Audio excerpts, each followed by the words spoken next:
যখন মানুষের আত্মা বের হতে থাকে তখন তার কাছে ৫ জন ফেরেশতারা আসে। প্রথম ফেরেশতা আসে যখন আত্মা গলায় পৌঁছে যায়। সে বলে, তোর শক্তিশালী দেহ কোথায় গেল? আজ এত দুর্বল কেন?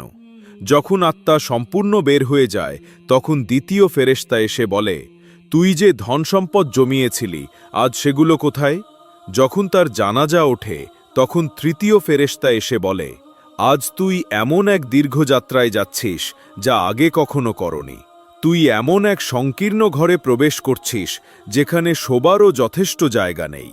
যখন কবরের মধ্যে নামানো হয় তখন চতুর্থ ফেরেশতা বলে, কাল পর্যন্ত তুই মাটির ওপর হাঁটতিস, আজ তুই মাটির নিচে শুয়ে আছিস। কাল পর্যন্ত হাসতিস, আজ কাঁদছিস। কাল পর্যন্ত মানুষ তোর সঙ্গে ছিল, আজ তুই একা পড়ে আছিস।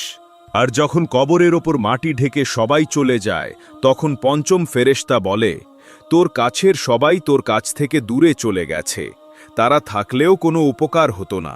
আজ তোর জন্য হয় জান্নাতের সুসংবাদ, নয়তো জাহান্নামের আযাব নির্ধারিত। আল্লাহ আমাদের সবাইকে ঈমানের সঙ্গে মৃত্যু দান করুন। কমেন্টে আমিন লিখতে ভুলো না।